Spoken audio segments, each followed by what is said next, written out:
Ciao a tutti e bentornati su Lernamo. Oggi è qui con noi uno dei miei studenti, Robert. Robert, è un piacere averti qui. Piacere anche per me, Graziano. Grazie per aver accettato il nostro invito per fare una piccola Mi intervista. mancherebbe. Allora, parlaci un po' di te. Io so che tu hai viaggiato tantissimo, che hai una grande storia. Insomma, racconta un po' ai Lernamici chi sei. Ok. Dunque, ho vissuto 18 anni in Giappone e ho imparato un po' il giapponese. Ho una passione per le lingue e con l'inglese, che è la mia madrelingua, parlo 6 lingue, ma la mia favorita è l'italiano, che è la lingua più bella del mondo, secondo me. E quali sono le altre lingue che parli, oltre all'inglese, all'italiano e al Il giapponese? giapponese, il francese, il portoghese e il tedesco. E sto pensando di cominciare il russo, ma non sono ancora Wow. deciso.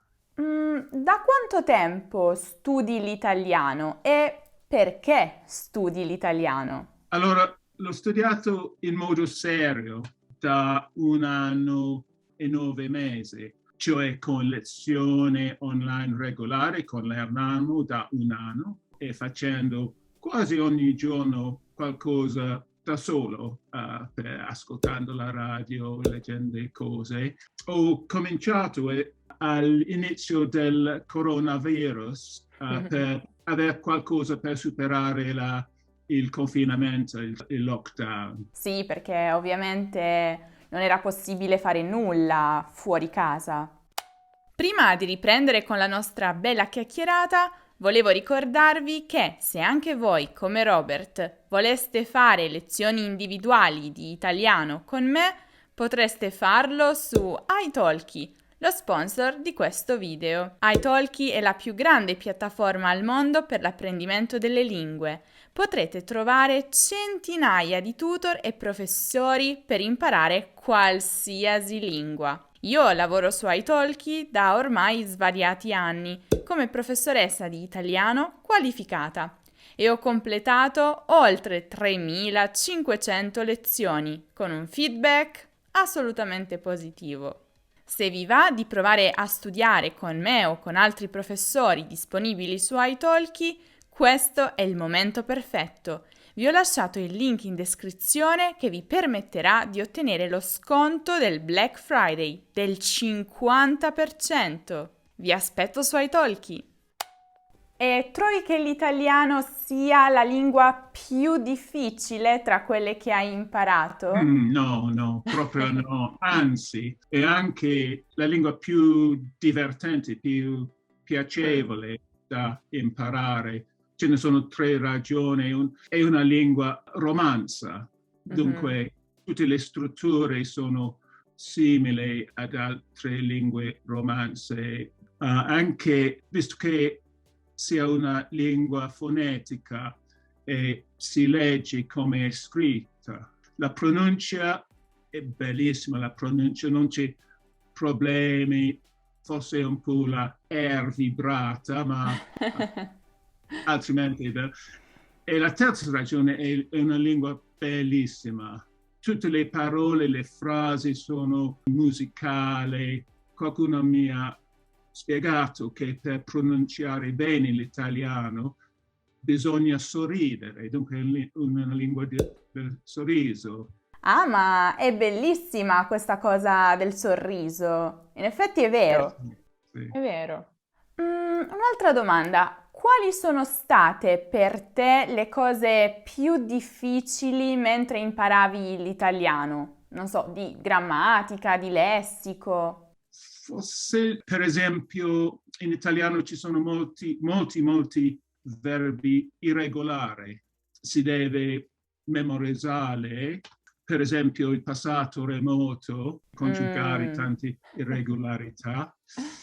Altrimenti, il congiuntivo nell'uso, anche qualche volta l'ordine delle parole. la posizione pronomi, per esempio Ah. dire spero di poterla guardare invece di poter guardarla. Sì, è vero. E anche i facci amici, queste parole Mm. come paragone, deludere, cancellare, servire, sono vere trappole. Hai ragione, hai ragione. Fino alla bara sempre si impara. E sentiamo, cosa fai quando c'è un argomento che per te è troppo difficile da imparare? Quali metodi utilizzi per superare questi ostacoli? Dopo di aver letto le regole grammaticali, io cerco di trovare e di memorizzare frasi, piccole Mm. frasi che erano in una canzone o che ho letto da qualche parte. Per esempio, c'è un canzone in italiano, Volente o Nolente, e c'è due righe che dicono dipendesse da me non sareste là fuori in giro. E questo è un modo di afferrare il periodo ipotetico. E anche leggendo molto. Al momento, quale libro stai Sì, al leggendo? momento sto leggendo un libro bellissimo che si chiama Romance criminale. Ah, È fantastico, è ambientato a Roma, è una storia vera del tipo mafiosi, ma è molto interessante. sì, La banda della Sì, Magliana. sì, sì. Mhm. E c'entrano cose storiche come il rapimento d'Aldo Moro, i Brigate Rosse, eccetera. Dunque, vediamo, tu hai detto che hai vissuto 18 anni in Giappone. Vorresti passare qui un po' di tempo? Sì, certo, certo. Il problema è che adesso ho un figlio di 16 anni nella scuola, dunque non posso. E avresti una destinazione particolare? Io conosco bene soprattutto la Liguria, Rapallo, Santa Margherita, Portofino. Sono soltanto una volta stato a Roma, voglio tornare, e anche la tua bella Puglia, non conosco. Ah, ovviamente il tuo prossimo viaggio deve avere almeno una tappa in Puglia. Esatto, sì. Vediamo, Robert, se dovessi dare un consiglio a una persona che sta perdendo la motivazione e che sta pensando di abbandonare l'apprendimento dell'italiano, cosa suggeriresti? Che fare qualsiasi cosa bene ci vuole la passione, l'interesse, l'amore anche. E forse sarebbe bene di cercare un modo di cambiare di prospettiva. Goditi di progressi che hai già fatto e non preoccuparti troppo della montagna davanti a te.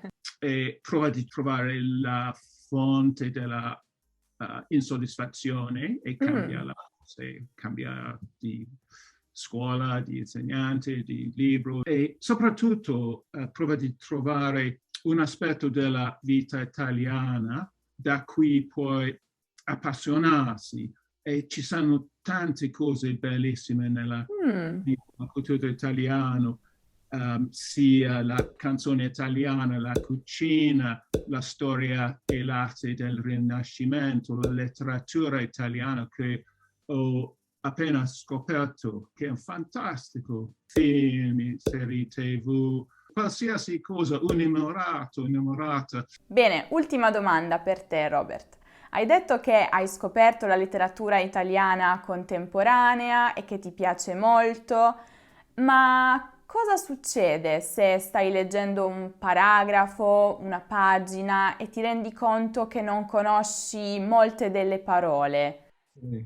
Come riesci a evitare di demoralizzarti? Perché molti diventano frustrati in questo caso. Penso che dipende del livello, del stadio in cui sei. Allora, Mhm. adesso sono un po' avanzato, dunque puoi leggere libri normali e non conosco tutte le parole, ma si può leggere e senza capire tutte le parole tu puoi arrivare a capire il senso. Sì, io lo consiglio sempre ai miei studenti di non concentrarsi su ogni singola parola quando si legge, ma di cercare di cogliere un po' il significato generale, il senso generale. Ci sono libri speciali che sono destinati ai principianti, dunque la lingua è molto semplificata, ci sono spiegazioni. C'è anche Dual Language, dove c'è